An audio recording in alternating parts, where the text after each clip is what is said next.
தந்தி தொலைக்காட்சி நேயர்களுக்கு வணக்கம். நல்லதை சொல்வோம், நல்லதை செய்வோம், நல்லதே நடக்கும். ஒரு வாழ்க்கையில் நல்லது நடக்க வேண்டும் என்று சொன்னால் நல்லதை சொல்ல வேண்டும், நல்லதை செய்ய வேண்டும். அந்த அடிப்படையில் இன்றைக்கு 4/2/2016 வியாழக்கிழமை கேட்டை நட்சத்திரம் மாலை 5:10 வரை, பிறகு மூலம் நட்சத்திரம். இன்றைக்கு நான் உங்களுக்கு சொல்ல இருக்கிற நல்ல கருத்து தெய்வீக பழமொழிகளை பற்றி நான் சொன்னேன். அதனுடைய தொடர்ச்சியாக இன்றைக்கு உங்களுக்கு 2 பழமொழிகளை பற்றி சொல்லப் போகிறேன். ஒன்று, குட்டுப்பட்டாலும் மோதிர கையால குட்டுப்படணும்னு சொல்லி ரொம்ப பேர் வழக்கு சொல்லை சொல்வார்கள். கிராமப்புறங்களில் பார்த்தா ஒரு பணக்காரர் ஒருத்தரோட பேசிக்கிட்டு இருந்தா, குட்டுப்பட்டாலும் மோதிர கையால குட்டுப்படணும், இவருக்கு அவரோட தொடர்பு இருக்கு, நல்லா இனிமேல் உருவாக்கி விட்டுருவாரு அப்படிம்பாங்க. மோதிர கை என்று சொன்னால் மோதிரம் அணிந்திருக்கக்கூடிய பணக்காரருடைய கையின் அர்த்தம் இல்ல. அதனுடைய சரியான விளக்கம் என்னன்னா, குட்டு போட்டாலும் மோதக கையான்பால் குட்டு போட்டுக் கொள்ள வேண்டும் இருக்கணும். மோதகத்தை கையில வச்சிருக்கிறது யாரு?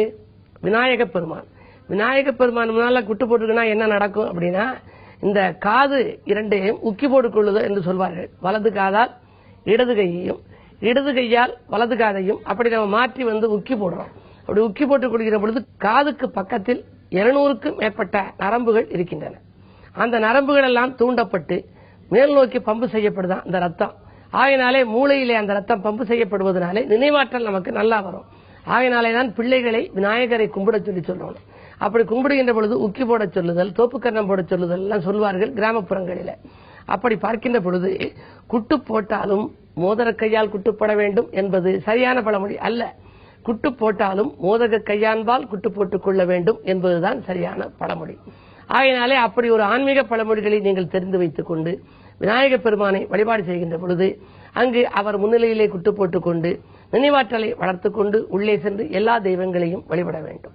அடுத்து, தெய்வத்துக்குன்னு சொல்லி இருக்கிறது அடி உதவுவது போல அண்ணன் தம்பி உதவ மாட்டான்னு ஒரு பழமொழி. பள்ளிக்கூடத்துல பூரா வாத்தியார்கள் அடிக்கிற போது சொல்லுவாங்க, உன்னை அடிச்சாதான் சரியா வரும், நீ சரியாவே படிக்கல, நீ மாடி மேய்க்க போக வேண்டியதுதான், அடி உதவுறது மாதிரி அண்ணன் தம்பி உதவ மாட்டான்னு சொல்லி அடிப்பாங்க. கம்பு வச்சு அடிப்பாங்க, பெரம்பாலையும் அடிப்பாங்க, கையாலையும் அடிப்பாங்க. இதெல்லாம் அந்த காலத்துல. அப்படி அடிக்கின்ற பொழுது சொல்கிற பழமொழியினுடைய சரியான அர்த்தம், அடி உதவுவது போலனா ஆண்டவனின் திருவடி உதவுவது போல அண்ணன் தம்பிகள் கூட உதவ மாட்டார்னு அர்த்தம். ஆண்டவனுடைய திருவடிக்கு இருக்கிற மகிமையை நாம் தெரிந்து கொள்ள வேண்டும். ஆகையினாலேதான் இறை வழிபாட்டினால் இன்னல்களை தீர்த்துக் கொள்ள உதவும் இந்த பழமொழிகளை எல்லாம் நீங்கள் அறிந்து வைத்துக் கொள்ளுங்கள். அதன்படி வாழ்க்கையை நடத்துங்கள் என்று தெரிவித்து இனி இன்றைய ராசி பலன்களை இப்பொழுது உங்களுக்கு வழங்கப் போகின்றேன். மேசராசி நேயர்களே, உங்களுக்கு சந்திராஷ்டமம். யோசித்தும் பூஜித்தும் செயல்பட வேண்டிய நாள். வீண் விரயங்கள் அதிகரிக்கும். யாருக்கேனும் விளையாட்டாக நீங்கள் வாக்கு கொடுத்தால் கொடுத்த வாக்கை காப்பாற்ற இயலாது. குடும்ப சுமை கூடுகிறதே என்று கவலைப்படுவீர்கள்.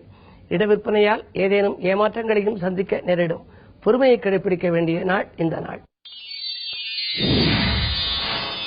ரிஷபராசி நேயர்களே, உங்களுக்கெல்லாம் எடுத்த காரியத்தை எளிதில் முடிக்கும் நாள். இல்லம் தேடி நல்ல தகவல் வந்து சேரப்போகிறது. பெரிய மனிதர்களின் சந்திப்பு உண்டு. பிரச்சனைகளிலிருந்து நீங்கள் விடுபடுவீர்கள். வாங்கல் கொடுக்கல்கள் ஒழுங்காகும். வரவு திருப்தியாக இருக்கிறது.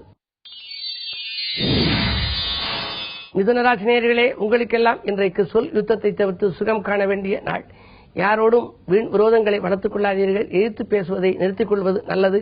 சுற்றத்தார்களின் ஒத்துழைப்பு கிடைக்க வேண்டுமானால் நீங்கள் அனுசரித்துத்தான் செல்ல வேண்டும். வாக்கு ஸ்தானாதிபதியாக விளங்கக்கூடிய சந்திரன் 6ல் இருப்பதால் சஞ்சலங்கள் கூடும், வீண் விரோதங்கள் வளரும். எனவே உத்தியோகத்தில் இருந்தாலும் கூட உடன் இருப்பவர்களை அனுசரித்து சென்றால்தான் ஆதாயம் கிடைக்கும். ஆலய வழிபாட்டில் கவனம் செலுத்துங்கள். கடகராசி நேயர்களே, உங்களுக்கெல்லாம் இன்றைக்கு துன்பங்கள் தூளாகும் நாள். துணையாக இருப்பவர்கள் தோள் கொடுத்து உதவுவார்கள். இன்பங்கள் இல்லம் தேடி வரப்போகிறது. விஐபிக்களின் சந்திப்பால் விருப்பங்கள் நிறைவேறும். நல்ல திருப்பங்கள் உருவாகும். கிழமை வியாழன் என்பதால் குருவை வழிபட்டு குதூகலத்தை வரவழைத்துக் கொள்ளுங்கள். சிம்மராசி நேயர்களே, ஜென்மத்திலே ராகு 7லே கேது.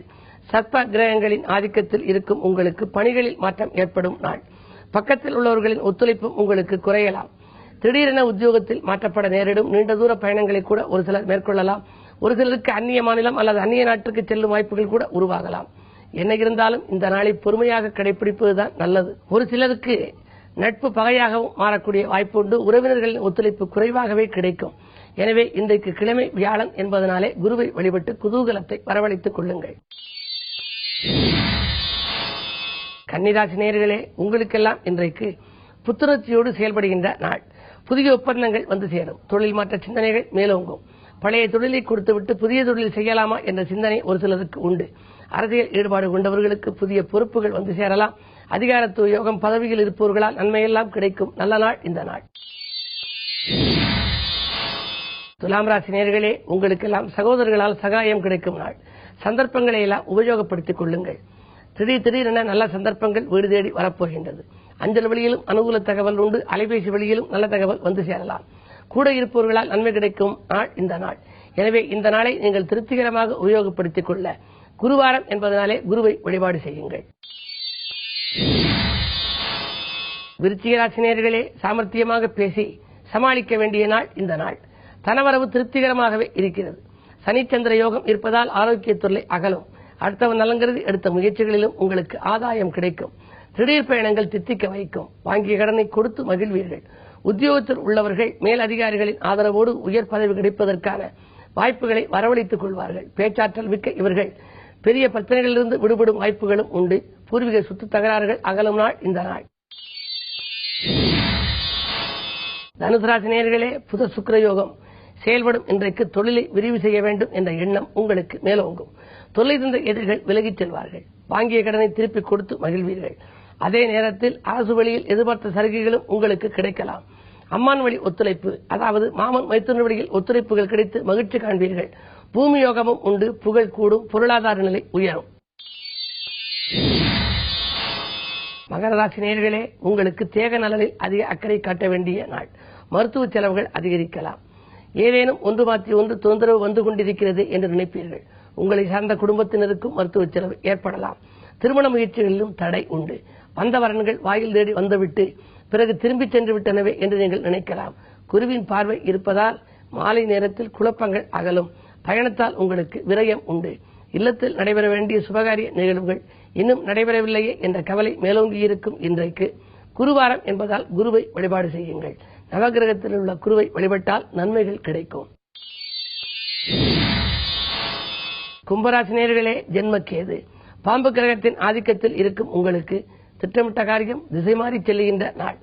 ஏதேனும் நீங்கள் அதை செய்ய வேண்டும் இதை செய்ய வேண்டும் என்று நினைத்திருந்தால் அது நடைபெறுமா என்பது சந்தேகம்தான்.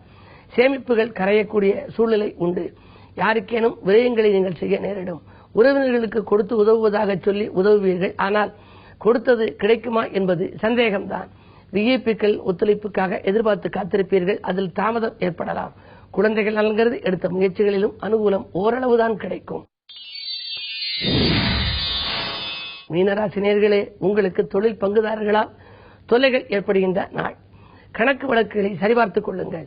கூட இருப்பவர்கள் உங்களுக்கு கூடுதலாக நன்மைகளை செய்வார்களா என்பது சந்தேகமே. தொகை வந்த மன்றமிடமே செலவாகி விடலாம்.